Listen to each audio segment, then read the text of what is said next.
오늘 여러분과 함께 나누려고 하는 말씀은 데살로니가 후서 1장부터 3장의 말씀입니다. 자, 지난 시간의 말씀을 정리를 해보면, 지난 시간에 사도 바울은 데살로니가에 가서 복음을 증거하다가 그는 유대인들의 방해로 말미암아 거기로부터 이렇게 빠져나올 수밖에 없게 되었습니다. 그의 제자들이 그를 피신시킨 것이었습니다. 이러한 피신을 한 다음 그는 이제 데살로니가를 떠나서 그는 베레아에 가고, 베레아에서 아데네를 가고, 그리고 그곳에서 그는 이제 나중에 고린도에 가는 이러한 일정을 그는 행합니다. 자, 이러한 가운데서 그가 데살로니가 교회의 소식이 궁금해서 디모데를 데살로니가에 보냈죠.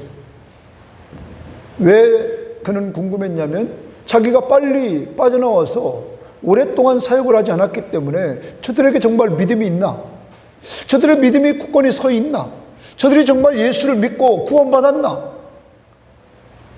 하는 이러한 마음이 바울에게 있었죠. 그런데 디모데를 통해서 소식을 들으니까 그들의 믿음이 서 있다고 말하고 사랑이 그들에게 넘치고 있다고 말을 듣게 됩니다.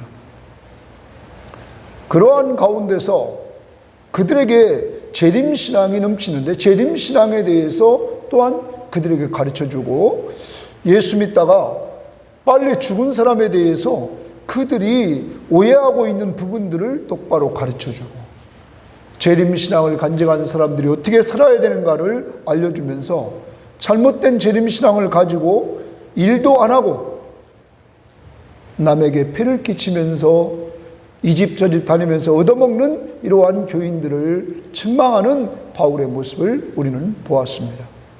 자, 사도 바울은 이제 어느 정도 시간이 흘렀습니다. 학자들은 말합니다. 고린도전서와 고린도후서 사이의 시기는 1년이 되지 않을 것이다. 그러므로 고린도전서를 보내고 난 다음에 이 고린도후서의 편지를 또 보내는데 이 기간은 길지 않았을 것이다. 이렇게 말을 합니다. 고린도후서를 또 그는 쓰게 됩니다.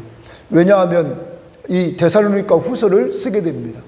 데살로니가 후서를 그는 쓰는데 데살로니가 교인들에게 있어서 나타난 어려운 상황을 듣게 됩니다. 그 어려운 상황은 그들이 박해를 받고 있고 환난을 당하고 있다는 거예요.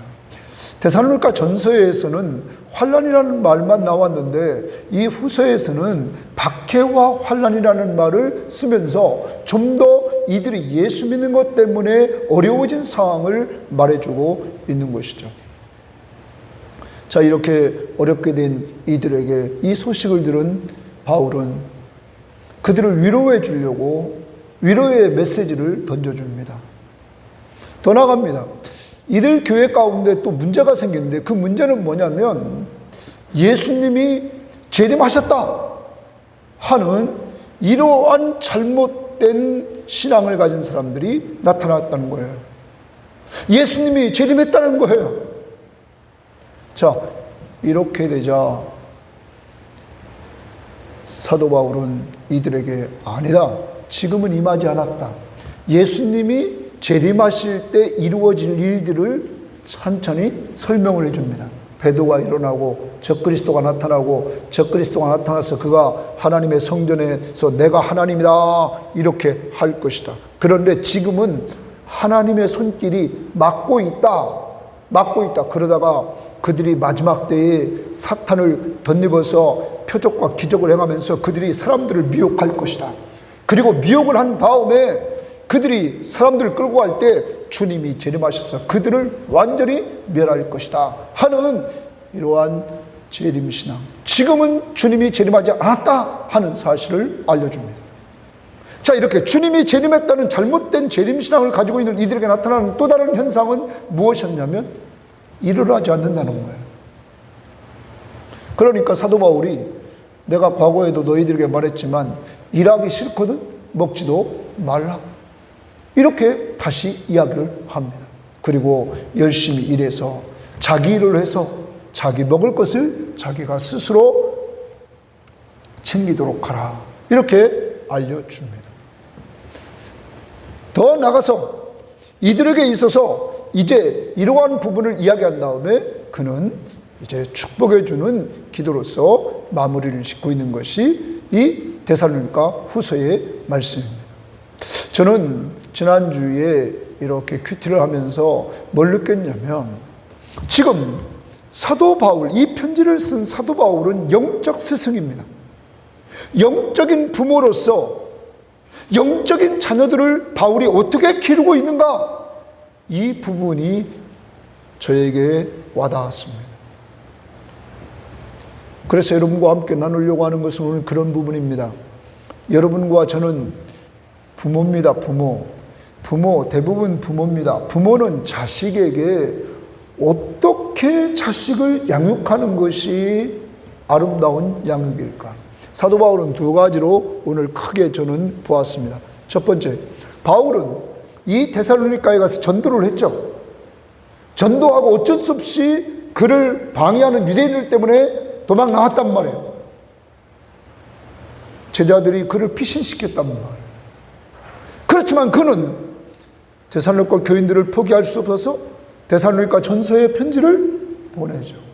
먼저 누구를 보내고 디모데를 보내고 디모데를 통하여 소식을 듣고는 전서를 보내고 또 얼마 지나서 또 뭘 보내요? 후서를 보냈다는 거예요. 데살로니가 교인들을 믿음 안에 세우려고 이렇게 사도 바울은 열정을 냈다는 거죠. 여러분, 지금은 제가 이렇게 설교를 준비하고 이렇게 몇 장을 이렇게 준비를 해서 이렇게 갖고 오지만 지금 얼마나 편해요. 옛날 선배들은 글씨를 다 썼단 말이에요. 그리고 그걸 지우면 또 뭐 어떻게 돼요? 지우개로 지우고 지저분해지면. 지금은 컴퓨터가 그죠? 내가 쳐놓고 지우기도 쉽고 얼마나 좋아요, 작업하기가. 예? 그런데 당신은 양피지나 갈대잎, 파피루스, 갈대잎에다가 글씨를 써야 됐다고요. 그럼 펜촉으로 쓰는데 당시에 그 펜촉이 잘 나가요? 여러분, 한 교회를 위해서 최선을 다해서 복음을 전하고 데살로니가 전서를 쓰고 또 후서를 쓰고 디모데를 보내고 이러한 열정을 가지고 그들을 살리려고 했다는 거죠. 그러므로 자식을 똑바로 양육하려고 하는 바울의 모습을 보면 말씀으로 양육하고 있다 하는 거예요. 정말 말씀으로 그를 살리려고 하는 이 열정을 보여주고 있다는 거예요. 두 번째는 데살로니가 후서를 이번 큐티하면서 마지막 부분을 다 가면 기도로 마무리해요. 그러므로 양육은 뭘로 한다고요? 기도로 한다는 거예요. 바울이 이걸 깨달은 거예요. 기도한다는 말은 내 힘으로 자식을 살릴 수 없다는 거예요. 내 힘으로 자식을 내 마음대로 할 수 없다는 걸 바울은 깨달았어요. 그러니까 누구한테 맡겨요? 하나님 앞에 기도하는 거예요. 저는 우리 섬김의 교우들이 오늘 말씀을 통하여 변하기를 원해요. 자식을 똑바로 기르는 것은 오직 말씀이다 하는 거예요. 말씀이다. 그러므로 하나님의 말씀을 바울처럼 가치 있게 여기고 또 주고 또 주고 또 주는 은혜 받은 말씀을 여러분들이 좀 열심을 낸다면 기도하고 자식을 두려워하지 마시고 그에게 짤막한 성경 구절 한 절 한 절을 보내십시오. 왜냐하면 말씀은 능력이 있기 때문이라는 거예요. 두 번째, 기도하라는 거예요. 바울은 자기의 힘이 아니라 하나님의 힘만이 저들을 변화시킬 수 있기에 계속 기도하고 있다는 사실이에요. 여러분 얼마나 요새 기도합니까? 얼마나 기도하고 있습니까? 저와 여러분들 우리에게 맡겨진 영적인 자녀, 육적인 자녀를 위해서 더 많이 우리가 기도해야 된다는 사실을 우리는 잊지 말아야 된다는 거예요. 그러면 오늘 제목을 전서와 연결해서 범사에 감사하라 이렇게 정했어요. 따라서 합시다. 범사에 감사하라. 그래요. 왜냐하면 전서에서도 감사라는 단어가 계속 나왔고 후서에서도 여러분 보십시오. 이런 것들이 좀 여러분들이 큐티를 할 때마다 보여야 된단 말이에요. 1장 2절에도 3절에도 형제들아 우리가 너희를 위하여 항상 하나님께 감사할지니. 언제 감사해요? 항상 감사한다고 그러잖아요. 그죠? 항상 감사한다. 2장에서도 봐요. 2장에서도 13절에 그렇게 말해요. 주께서 사랑하시는 형제들아 우리가 항상 너희를 위하여 마땅히 하나님께 감사할 것은, 항상 하나님께 뭐 할 것은? 감사 언제 한다고요? 항상 이렇게 한단 말이에요. 그래, 이렇게 1장 2장에서 감사하는 그러한 내용을 계속적으로 보여주고 있다는 거지. 그러므로 사도 바울이 이렇게 고난을 당하면서도 그는 감사의 조건을 찾고 감사하고 있다는 것. 그래서 우리 교인들 보면, 자 여기 한번 봅시다. 감사하면 얼굴이 환해야 되는데 말이에요. 늘 뭐하며 살자고요? 감사. 그래서 범사에 좀 감사하잔 말이에요. 내 영적인 상태가 좋지 않으면 상대방을 자꾸 긁어. 내 영적인 상태가 좋아야 상대방에게 기쁨을 준단 말이에요. 내 영적인 상태를 좋게 하는 방법 중에 하나가 뭐냐면 늘 바울처럼 뭐하며 살아요? 감사하며 사는 거예요. 어떤 환경이 있든지 감사하며 사는 거예요. 첫 번째, 1장에서 보면 고난받는 자녀들을 항상 축복, 감사, 기도합니다. 이 말은 좀 줄인 거예요. 이런 거예요. 고난받는 자녀들을 보면서 항상 축복하며 감사하며 기도합니다. 여러분의 자녀들이 살아가는 이 세상은 점점 살기 어려워요. 왜? 세상이 점점점 악해져 오기 때문이죠. 데살로니가 교회가 4절 말씀 보십시오. 1장 4절을 보면 이렇게 말합니다. 그러므로 너희가 견디고 있는 모든 박해와 환난 중에서 이랬어요. 자, 이들이 뭘 받고 있어요? 박해를 받고 있죠. 그리고 환난을 당하는, 박해와 환난을 말한단 말이에요. 자, 데살로니가 전서 1장으로 가봐요. 1장으로 가보면 이들은 1장 6절을 보십시오. 1장 6절에서는 이렇게만 말했단 말이야. 또 너희는 많은 환난 가운데서 이랬어요. 그러면 전서와 후서의 다른 점이 뭐예요? 환난과 환난은 똑같아요. 근데 뭐가 하나 후서에는 더 붙었어요? 박해요. 예수 믿는 것 때문에 이들이 박해를 당하고 있단 말이에요. 자, 이렇게 어려움을 당하고 있는 이 성도들에게, 영적 자녀에게 사도 바울은 데살로니가 후서를 쓰면서 처음에 이렇게 얘기를 하죠. 성부와 성자로부터 너희 교회에 편지하노니 성부와 성자로부터 은혜와 평강이 있기를 원한다. 있을지어다 이렇게 말했어요. 다른 번역 성경에 보면 있기를 바랍니다. 있기를 원합니다. 축복해 주는 거예요. 저는 여러분의 자녀들이 여러분에게 맡겨진 하나님의 기업들이란 말이에요. 그들이 지금 어려운 상황에 있단 말이에요.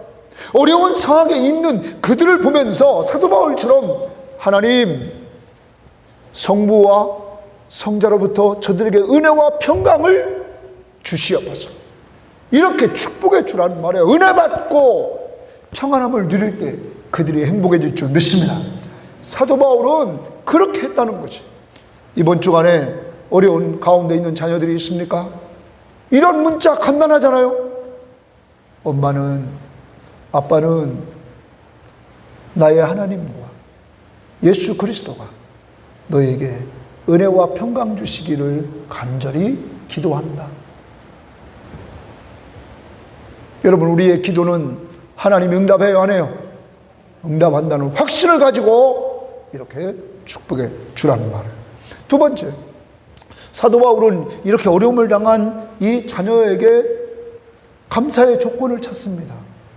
그를 위로해 주려고 감사의 조건을 찾아요. 그래서 항상 감사하는데 이들에게 크게 첫 번째, 믿음이 자랐다는, 믿음이 성장한다는 소식이 들려요. 항상 하나님 앞에 데살로니가 교회 교인들이 믿음이 자란다는 것을 보고는 감사해요. 두 번째, 이들이 이렇게 환난과 핍박 속에 있으면서도 성도끼리 사랑한다는 거예요. 그 사랑이 더 풍성해진다는 거예요. 그러니까 사도 바울은 너무너무 감사한 거예요.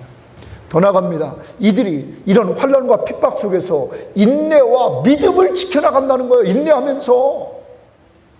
사랑하는 여러분, 하나님의 사람들에게 하나님이 은혜를 주시면 어떤 상황에서든지 모든 걸 감당할 수 있는 줄 믿습니다. 이런 은혜를 데살로니가 교회가 받고 있다는 사실을 알고는 그 내용들을 감사하는 거예요. 첫 번째가 뭐라고요? 믿음이 성장한다. 두 번째, 사랑이 풍성하다. 세 번째, 인내하며 믿음을 지키고 있다.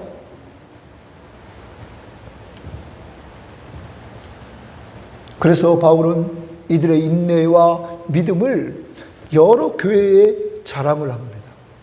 그래서 지난 수요일 날 우리 부목사님 설교 내용이 그거였죠. 우리 섬김의 교회도 자랑거리인 교회가 되기를 원한다. 그 자랑은 다른 것이 아니라 여기 있는 대로 전설을 이어간다면 믿음의 역사가 있는 교회, 사랑의 수고가 있는 교회, 소망의 인내가 있는 교회, 이러한 교회로 소문나야 된다는 거예요.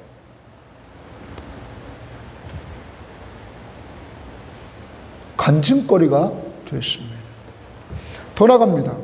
오늘 이들에게 사도 바울은 말합니다. 너희들에게, 데살로니가 교인들아, 너희들에게 환난과 핍박을 가하는 자들에게 하나님이 그들에게 환난을 줄 것이다. 공의로우신 하나님이 너희에게는 하나님 나라에 합당한 자가 되고 하늘의 안식을 너희들에게 줄 것이다. 이렇게 말합니다. 여러분 보십시오. 7절 말씀을 보십시오. 환난을 받는 너희에게는 우리와 함께 안식으로 갚으시는 것이, 우리와 함께, 바울과 함께 뭘로 갚는다고요? 안식, 동그라미 칩니다. 안식, 하늘의 안식, 평안한 쉼을 준다는 거예요. 너희들이 지금 이 땅에서 환난과 핍박을 받고 있지만 너희들은 하나님 나라에 합당한 자로 하나님이 세워주시고, 그 하나님 나라에 합당한 자는 5절 말씀에 나와요. 합당한 자로 세워주시고 너희들에게 장차 뭘 줘요? 하늘의 안식을 준다는 거예요. 여러분 믿습니까? 이 땅에서 우리가 어렵게 살지만 여러분과 저에게 하나님이 준비해 놓으신 것은 하늘에 정말로 진정한 평안한 안식을 준다는 거예요. 이 땅에서는 믿음으로 이 평안한 쉼을 얻고, 정말 우리가 가야 될 하나님의 나라에서는 얼굴과 얼굴을 보면서 평안한 쉼을 누리게 된다는 사실을 바울은 딱 심어주는 거예요. 주님이 나타나실 때 저 믿지 않는 자들에게는 형벌이 이루어질 것이다. 그 형벌은 어떤 형벌이냐? 9절 말씀 보십시오. 이렇게 말합니다. 이런 자들은 주의 얼굴과 그의 힘의 영광을 떠나, 주의 얼굴을 떠나고 주의 힘의 영광을 떠납니다. 그 영광에 들어갈 수가 없습니다. 영원한 멸망의 형벌을 받으리로다. 그 영원한 멸망의 형벌의 동그라미, 이게 어딥니까? 지옥 형벌이죠.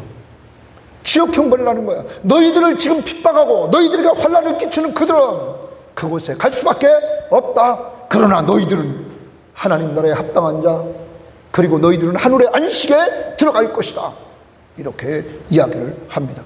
주님의 재림을 7절 말씀 하반절에 말씀하시고 10절에 다시 말하기를, 그날에 그가 강림하사 그의 성도들에게서 영광을 받으시고, 그랬어요. 예수님이 재림하셔서 그의 성도들에게서 영광을 받으시고 모든 믿는 자들에게 놀랍게 여김을 얻으시니 이는 우리의 증거가 너희에게 믿어졌느니라. 바울이 증거했던 복음을 그들이 믿었다는 거예요. 그리고 나서 이렇게 주님이 재림하시는 날 너희들에게 안식이 있다는 것을 얘기해 주시고, 그 다음 바울은 또 기도합니다. 11절 보십시오. 이러므로 우리도 항상 너희를 위하여 기도하면, 거기에 항상의 동그라미 치고 너희를 위하여 뭐하면? 그러므로 영적 부모는 영적 자식을 위해서 바울을 보십시오. 뭐하고 있어요? 기도하고 있다는 거예요. 항상 기도하고 있다는 거예요. 자식을 살리는 비결, 자식을 완전히 변화시키는 비결, 바울을 통하여 본단 말이에요. 뭐밖에 없다고요? 기도밖에 없다는 거예요. 말로 됩니까? 말로 되면 이 세상이 이렇게 악해집니까? 하나님만이 우리의 자녀를 본질적으로 변화시킬 수 있다는 사실을 알아야 됩니다. 누구를 통하여 배워요? 바울을 통하여. 그러므로 바울은 이렇게 기도한단 말이에요. 뭐라고 기도하나 봅시다. 너희를 위하여 데살로니가 교인들을 위하여 항상 우리가 기도한다. 우리 하나님이 너희를 그 부르심에 합당한 자로 여기시며 너희가 하나님 앞에 합당한 자로, 부르심에 합당한 자로 여기기를 원한다. 모든 선을 기뻐함과 너희들이 모든 선을 기뻐함과 믿음의 역사를 능력으로 이루게 하시기를 원한다. 하나님이 역사해 줘야 된단 말이에요. 그러니까 이렇게 기도하는 거죠. 우리 하나님과 주 예수 그리스도의 은혜대로 우리 주 예수의 이름 너희 가운데서 영광을 받으시고 너희도 그 안에서 영광을 받게 하심이라. 주님이 오시는 날 우리도 영광에 참여해야 하네요. 참여합니다. 사랑하는 여러분, 부모는 자녀의 영적 성숙을 위해서 기도한 거예요. 이제 여러분과 저는 자식을 사랑한다 말로 하지 말고 진정 자식을 사랑한다면 뭐 하는 자가 돼야 돼요? 기도하는 자가 돼야 된다는. 기도하는 자가 자식을 위해서 주일학교 교사와 구역교사들, 우리 영적인 지도자들은 날마다 기도해야 된다는. 기도해야 된다. 왜? 주님이 재림하시는 그때에 우리는 전세에서 봤단 말이에요. 우리의 영광과 우리의 소망과 우리의 기쁨과 우리의 자랑의 면류관이 누구예요? 바로 영적 자식이라는 거예요. 주님이 재림하시는 날 그렇게 된다. 그런데 그 자녀를 변화시키는 능력이 우리에게 있어요, 없어요? 없어요. 그러니까 바울처럼 전적으로 하나님 앞에 맡기고 기도하자는 거지. 그래서 주님이 오시는 날 인정받자는 거예요. 인정받자. 여러분도 부르심을 받고 여러분 자녀들의 이름도 부름받는 역사가 이루어져야 된다는 거예요. 제가 이렇게 이번 주간에 돌아보면서 인생 금방 가요, 안 가요? 금방 가잖아요. 오늘도 이렇게 교동문에 보면 이게 모세의 시단 말이에요. 금방 갔다는 거예요. 금방. 예? 금방. 제 카톡에 고등학교 때 동창들이 있어요. 동창들이 있는데 동창들 카톡방에 말아요. 우리 봉황신우회라고 딱 이 결성한 애들이 있어요. 다 이제 은퇴하고 하나는 포항제철 은퇴하고 요새 색스폰 불고 하고 있어요. 담배 끊고 이래서 그 담배값으로 막 이런 걸 즐기고 있다고 그런 얘기를 합니다. 그런데 그 친구들에게 예수 그리스도가 있느냐는 거예요. 여러분, 예수 그리스도가 있느냐 없느냐, 우리는 내 힘으로는 안 된다니까요. 내가 자녀들에게 최대한 줄 수 있는 것은 기도해 주는 것이다. 그러면 다 할 수 있어요, 없어요? 있죠. 자꾸 내가 변화시키려고 하는 부담감을 가지지 마십시오. 하나님, 나는 할 수 없습니다. 당신이 하십시오. 나는 주님의 명령 따라 기도하라고 해서 기도하는 것뿐입니다. 맡기고 기도해서 주님이 오시는 날 인정받자는 거예요. 그래요. 우리 180장 찬양 부릅니다. 주님이 오시는 날 여러분과 저의 이름이 불려져야 됩니다. 우리 예수 믿습니까? 예수 믿습니까? 그래요. 나팔 소리 들릴 때 여러분과 저의 이름을 부르실 거예요. 180장 찬양합니다.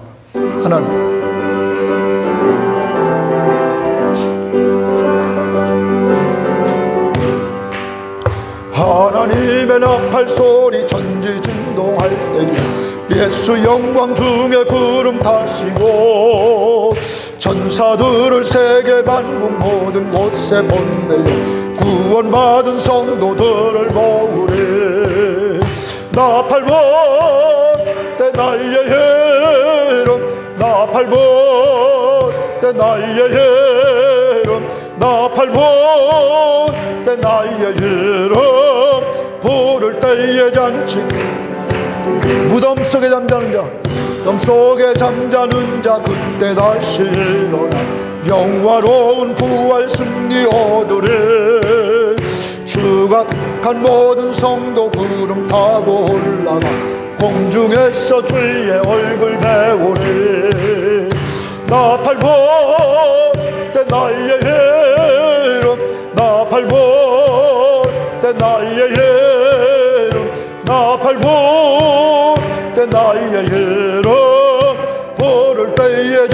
참여하겠네.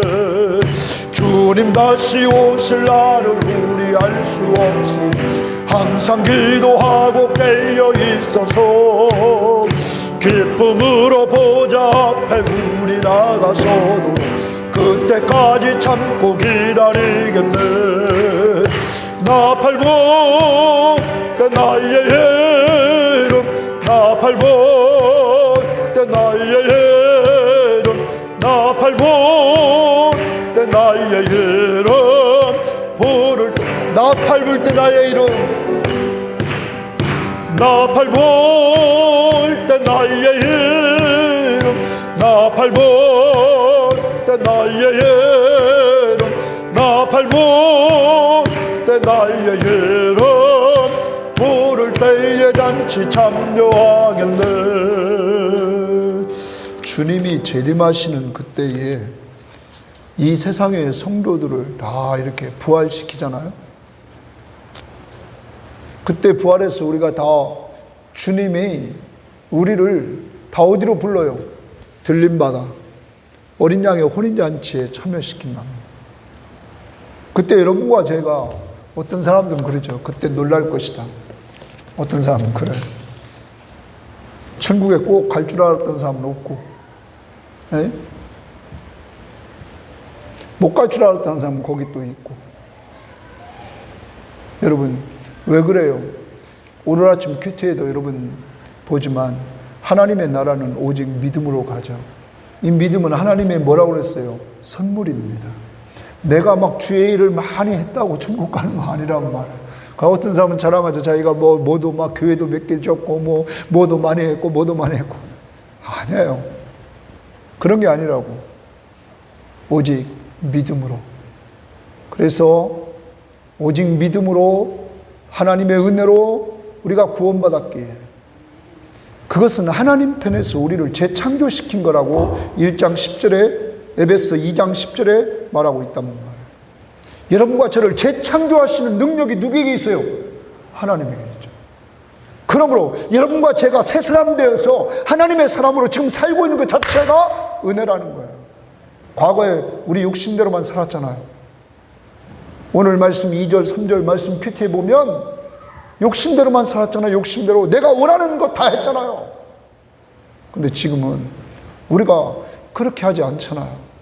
누구 뜻대로 살아보려고, 하나님의 뜻대로 살아보려고 우리를 완전히 새롭게 만들었다는 거죠. 이렇게 하신 하나님 앞에 여러분 감사하시란 말이에요. 이것은 기적 중에 기적이라는 거예요. 그래서 여러분과 제가 이러한 기적을 체험하고 있어요. 이제 할 수 없다 하지 말고 기도할 수 있는데 찬양합니다. 뭐 하면 된다고요? 기도하면. 내 자녀는 내 힘으로 안 돼요. 기도하면 돼요. 기도하면. 기도할 수 있는데.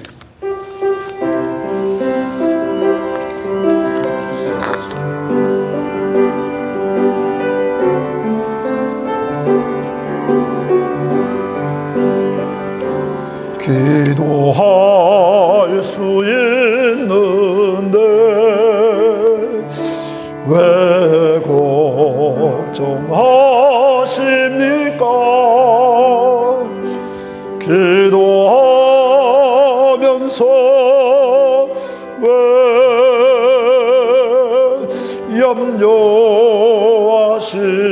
염려하십니까? 기도할 수 있는데 왜 실망하십니까? 기도하면서 왜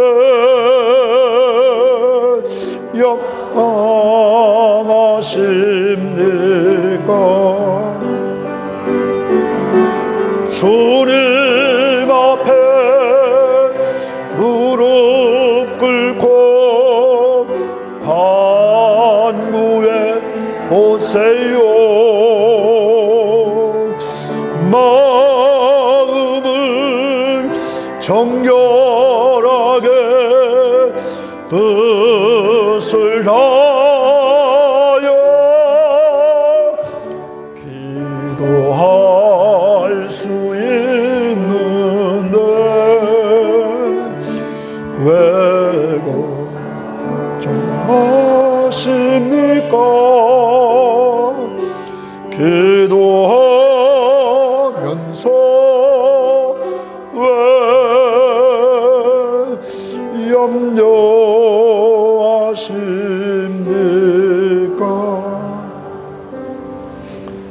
이제 걱정하지 마시고 실망하지 마시고 염려하지 마시고 방황하지 마시고 기도하는 성도가 되기를 주의 이름으로 바랍니다. 두 번째입니다. 2장의 내용의 말씀을 우리가 생각하면 고난받는 자녀들을, 데살로니가 교인들을 생각하면서 구원해 주심을 항상 감사합니다. 구원해 주심을 항상 감사합니다. 자, 오늘 2장은 어떤 내용이냐면 이런 내용입니다. 2장에 예수님이 강림하신다, 재림하신다, 이 이야기가 들려집니다. 그런데 이 데살로니가 교회의 일부가 어떤 얘기를 하냐면 주님은 이미 임하셨다. 우리가 너무 핍박받고 환난을 당하는 그들이 주님은 이미 임했다. 이렇게 나오는 사람들이 있었습니다. 자, 거기에 대해 사도 바울은 이렇게 말합니다. 주님이 재림하시는 날이 어떤 날이냐? 여러분과 저도 기억해야 됩니다. 주님이 재림하시는 날은 예수와 함께 믿음의 사람들이 모이는 기쁨의 날입니다. 누구를 중심으로 모인다고요? 예수를 중심으로 모이는 기쁨의 날이에요. 기쁨의 날. 그날은 우리 예수 믿는 사람들이 두려워할 것이 하나도 없는 누구 만나는 날이에요. 예수 만나는 기쁨의 날이라는 거예요. 그것도 내 어떤 공로로 만나는 것이 아니라 누구 공로로? 예수 십자가의 공로로 만나는 날이란 말이에요. 그런 기쁨의 날이라, 주님과 함께하는 기쁨의 날이라 얘기합니다. 그런데 이 교회에 이렇게 주님이 이미 임하셨다, 그거에 대해서 말하고 있다는 거예요. 2절 말씀 보십시오. 이렇게 말합니다. 영으로나, 2장 2절입니다. 또는 말로나 또는 우리에게서 받았다는 편지로나, 이 말은 성령으로. 어떤 사람은 바울의 말을 들었다, 바울이 우리에게 편지를 써줬다, 주의 날이 이르렀다고 해서 이르렀다고 말할 수 있죠. 이르렀다, 이 부분입니다. 주의 날이 이미 뭐 했다고요? 그걸 어떻게 아느냐? 성령을 우리는 들었다는 거예요. 우리는 또 바울의 말을 들었다는 거예요. 임했다고. 또 바울의 편지가 이렇게 왔다는 거예요. 그러니까 사도 바울이 3장에서 3장 제일 마지막 버리에 보십시오. 마지막 17절에 보면 이런 표현을 합니다. 나 바울은 친필로 문안하노니 이는 편지마다 표시로서 이렇게 쓰느라. 이 말을 왜 썼냐면 당시에 가짜 편지들이 돌아다니는 거예요. 바울이 쓴 편지다 하면서 가짜 편지를 돌아다니니까 사도 바울이 이제는 편지를 쓸 때 뭐라고 그래요? 내가 친필로 사인을 하는 거예요. 이거 누구 거라는 거예요? 내가 직접 쓴 거다 이거예요. 그러면 가짜 편지를 가지고 주님이 이르렀다고 말하는 사람이 생긴 거예요. 그러자 바울은 다시 편지를 쓰는 거죠. 아니다. 주님이 재림하시기 전에 배교가 일어난다. 배교라는 말은 주님을 배반하는 자들이 갑자기 많이 생긴다는 거예요. 두 번째, 적그리스도가 나타난다. 적그리스도가 나타나서 그가 하나님의 성전에 들어가 내가 하나님이다 이렇게 외친다. 그런데 이러한 적그리스도가 온전히 활동하지 못하도록 누가 막고 있냐면 하나님의 힘이 막고 있다 하는 걸 얘기를 해요. 막는다는 말을, 그 기운으로 막는다는 말을 몇 번 했습니다. 6절 말씀 보십시오. 2장 6절에 너희는 지금 그로 하여금 그의 때에 나타나게 하려 하여 막는 것이 있는 것을 안 하니, 막는 것이 있다 이렇게 말하죠. 막는 것이 있다 이렇게 말합니다. 또 7절에도 그것을 막는 자가 있어 이렇게 말합니다. 자, 그러다가 이제 불법한 자, 악한 자, 이 적그리스도가 사탄의 그 활동을 따라서 능력, 표적, 거짓 기적을 막 행합니다. 여러분, 그래서 여러분 중요한 것, 능력, 기적 이런 거 행한다고 쫓아다니면 안 됩니다. 사탄은 그렇게 해서 불신자들을 미혹하는 거죠. 미혹하는 거예요. 그러니까 우리의 신앙은 뭐에 기반을 둬야 되냐면 하나님의 말씀에 똑바로 기반을 둬야 된다는, 그것도 짝 찾는다고 하는 것은 다 이단이야. 성경은 어떤 데살로니가 전서를 쓰고 후서를 쓸 때 처음부터 끝까지 이 줄거리가 있잖아요. 근데 여기서 성경 몇 구절만 끄집어내가는 자기 맛에 맞게끔 하는 거 다 이단이라고. 그러므로 성경은 어떻게 읽어야 돼요? 처음부터 끝까지 차례대로 읽어야 그 사람이 편지를 왜 썼는지를 알죠. 똑바로 알아요, 몰라요? 알게 되는 거예요. 그래서 우리가 큐티할 때 한 절 한 절 해석해 주는 거예요. 제 마음대로 막 전하고 싶은 거, 내가 주고 싶은 것만 주는 것이 아니라 하나님이 여러분에게 주고 싶은 것들을 드리려고, 그리고 각자 적용하라고. 나타나서 이적과 기적을 베풀면서 많은 사람을 미혹합니다. 여기에 미혹됩니다. 그리고 하나님을, 예수 그리스도를 믿지 않습니다. 그들은 뭐 받을까요? 심판받는다고 12절에 말합니다. 이들은 진리를 절대 믿지 않아요. 그러므로 심판받는다. 그런데 사도 바울이 데살로니가 교인들에게 뭐를 심어주냐면 이렇게 말합니다. 13절부터 보십시오. 아주 중요한 얘기를 합니다. 주께서 사랑하시는 형제들아, 너희는 누가 사랑한다고요? 주님이 너희를 사랑해. 너희는 주님이 사랑하는 자들이야 말합니다. 우리가 항상 너희를 위하여 마땅히 하나님께 감사할 것은 하나님이 처음부터 너희를 모아사 택하사 줘요. 너희는 택함 받은 사람이야. 성령의 거룩하게 하심과, 누가 거룩하게 했어요? 성령이 거룩하게 했어. 또한 진리를 믿음으로 구원받았다. 너희는 뭘 믿어요? 진리를 믿어서 구원받았어. 진리가 누구예요? 예수 그리스도를 믿음으로 너희는 구원받았어. 너희는 하나님이 사랑하는 사람들이야. 너희는 하나님이 택한 사람들이야. 너희는 성령으로 거룩함을 입은 사람들이야. 너희는 진리를 믿음으로 구원받은 사람이란 말이야. 바울이 이렇게 딱 심어줍니다. 그러면서 14절에 이를 위하여 너희들이 이렇게 택함받고 구원받음으로 이를 위하여 우리의 복음으로 너희를 부르사 하여서, 바울이 전한 복음으로 데살로니가 교인들을 다 불러냈다는 거예요. 택함받은 그들을 불러냈어요.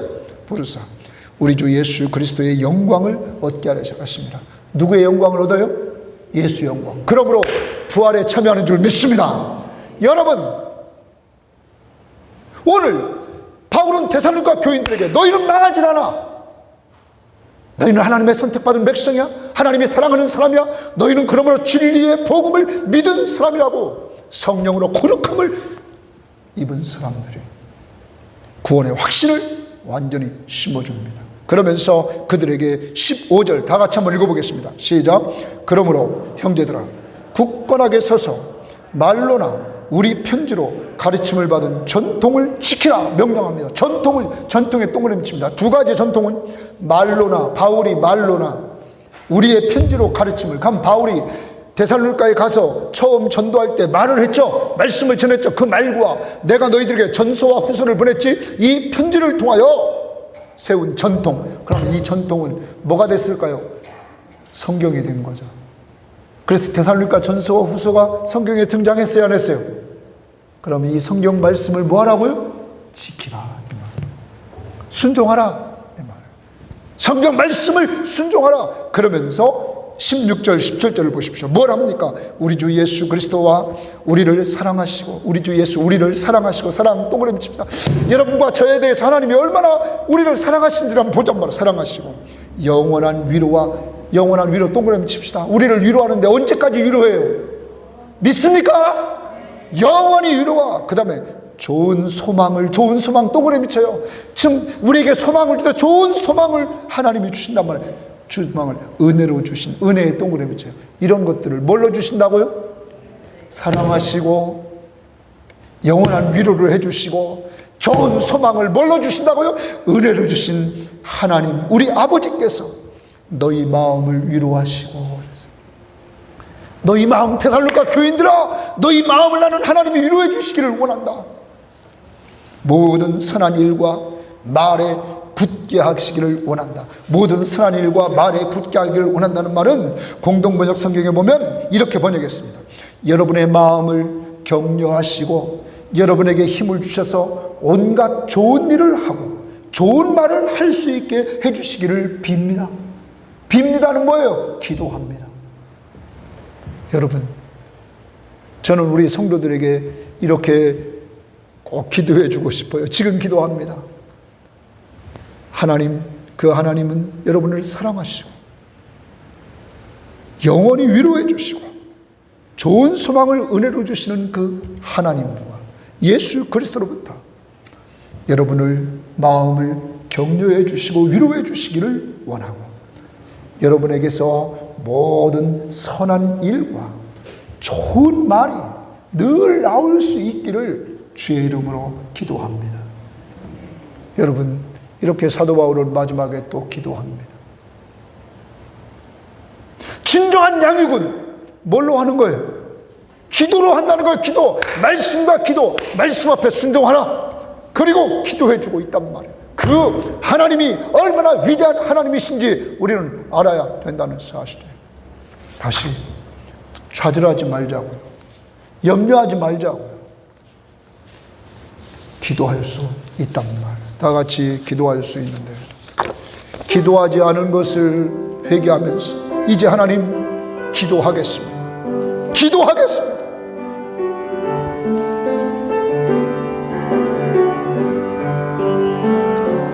기도할 수 있는데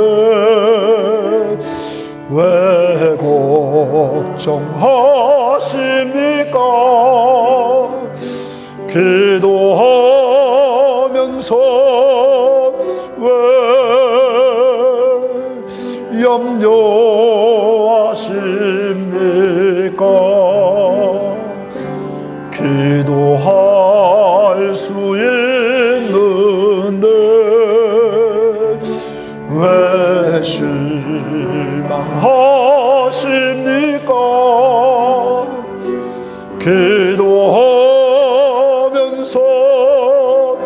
왜 방황하십니까?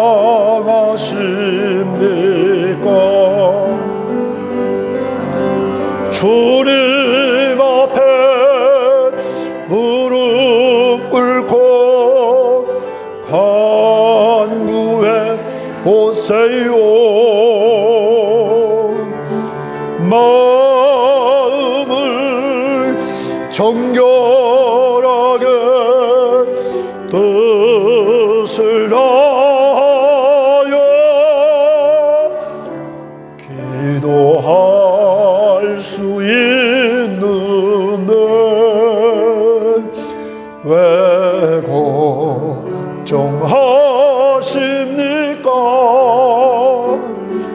기도하면서 왜 걱정하십니까? 아멘. 여러분, 이제 걱정하지 마시고 실망하지 마시고 염려하지 마시고 방황하지 마시고 기도하기를 바랍니다. 세 번째입니다.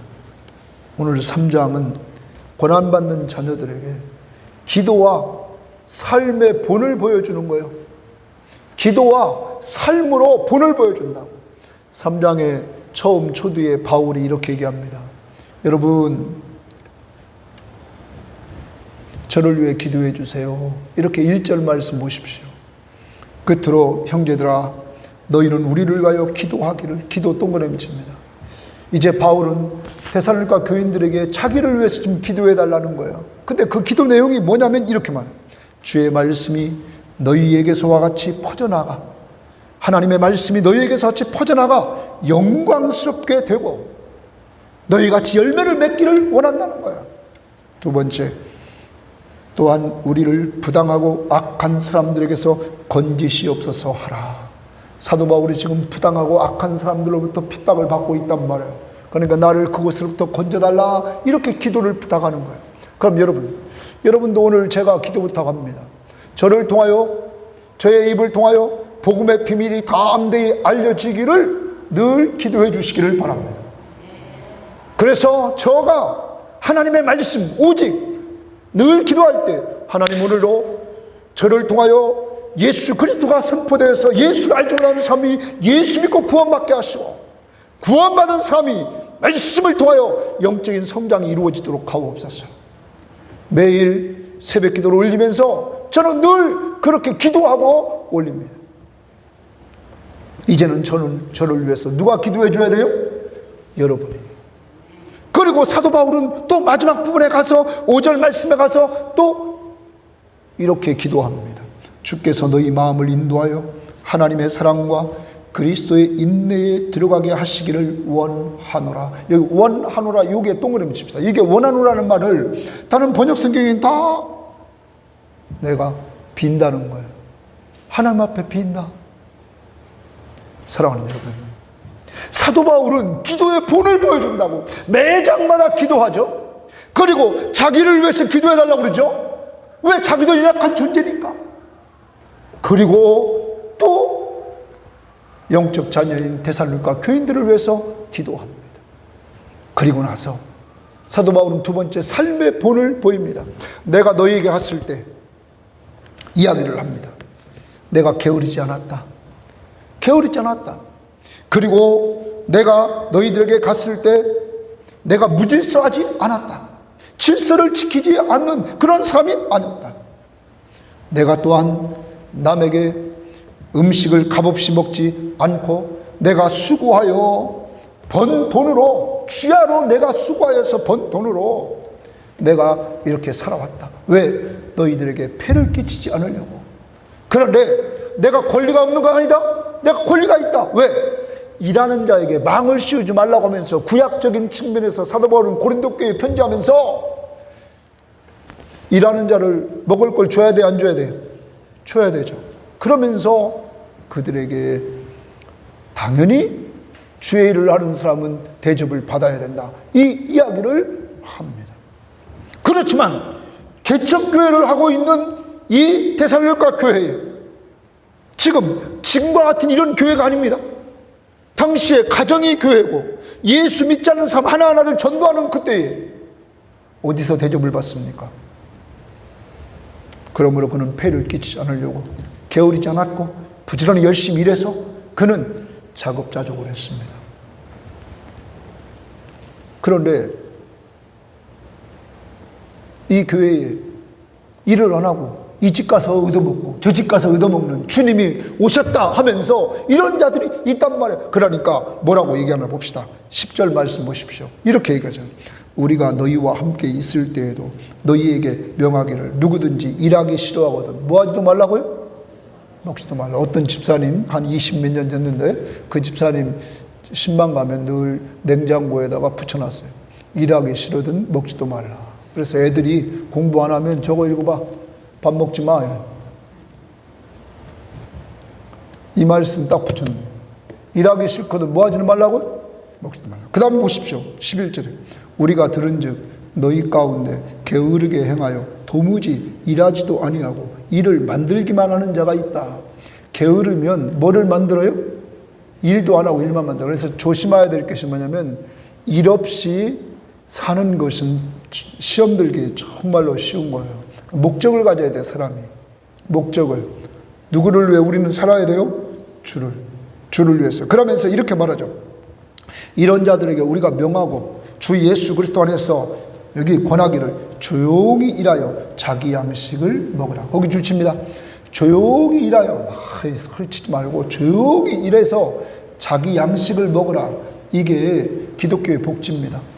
정말 하나님이 인간을 창조하시고 창조된 인간이 땀을 흘려 노동을 통하여 얻은 열매를 가지고 사는 것, 그게 행복입니다. 그게 행복이에요. 그러므로 직업에는 귀천이 있어요, 없어요? 없어요. 직업에는 귀천이 없어요. 그냥 나에게 주어진 그 직장에서 최선을 다해서 수고하고 수고의 떡을 받아서 먹는 것 그 자체가 행복인 거예요. 그걸 누릴 줄 알아야 된다는 거죠. 오늘 이렇게 말해요. 그럼 그리스도인들은 열심히 살아야 돼, 안 살아야 돼? 살아야 되죠. 안식일 이야기하죠. 엿새 동안 힘써 일할 것이며 얼만큼 일해요? 힘써서 일하라는 거예요. 그래. 이렇게 이야기를 합니다. 그리고 나서 또 사도 바울은 기도합니다. 16절 보십시오. 16절에 이렇게 기도하죠.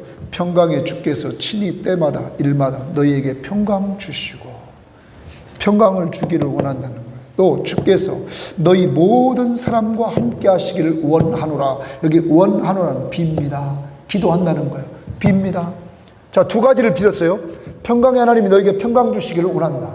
항상 너희와 함께 해주시기를 원한다. 임마누엘. 두 가지요. 그리고 마지막 18절에 우리 주 예수 그리스도의 은혜가 너희 무리와 함께 있을지어다. 함께 있을지어다. 여기도 번역 성경에 보면 빕니다. 빕니다. 기도입니다. 그러면 또 기도로 마무리하는 거예요. 평강이 있기를 원한다. 주님이 너와 함께 하기를 원한다. 은혜 주시기를 원한다. 여러분, 사도 바울은 이 교회를 위해서 계속 매장마다 뭐 하고 있다고요? 기도하고 있다. 그럼 우리도 소망이 있어요, 없어요? 있다. 절대 절망하지 마시고 이번 주간은 다른 거 없어요. 이제부터 희망을 가지시라는 말. 바울처럼 기도 외에는 능력이 나갈 수 없다. 다시 기도할 수 있는데 찬양합니다.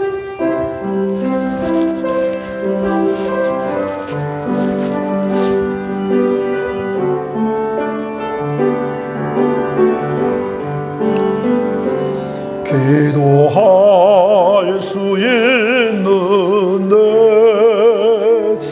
왜 걱정하십니까? 기도하면서 왜 염려하십니까? 기도할 수 있는데 왜 실망하십니까?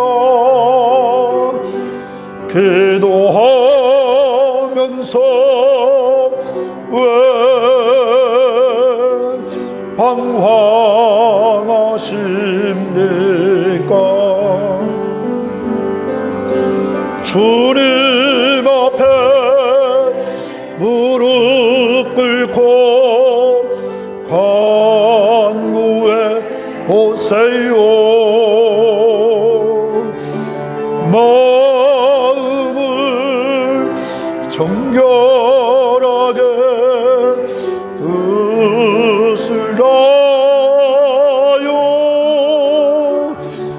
기도할 수 있는데 왜 걱정하십니까?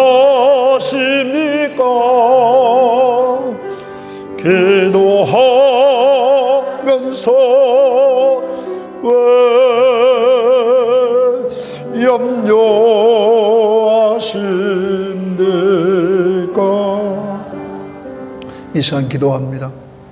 하나님, 기도할 수 있는데 염려하고 걱정하고 실망하고 방황했던 나를 용서하옵소서. 이 시간 회개합니다. 또한 회개합니다. 하나님, 육적 영적 자녀들에게 기도의 본, 신앙생활의 본을 온전히 보여주지 못한 죄를 용서해 주시옵소서. 이제 하나님 앞에 간구합니다. 하나님, 자녀들을, 가족들을 축복해 주며 감사하며 기도해 주며 살게 하옵소서. 우리의 온 식구들이 구원받음을 감사하는 그날을 속히 허락하여 주시옵소서. 하나님, 이제 나를 통하여 자녀들이 기도와 삶의 본을 받고 그들로 신앙의 대를 이어가 평안함과 주님이 함께함과 은혜 받고 살게 하옵소서. 다 같이 기도합니다.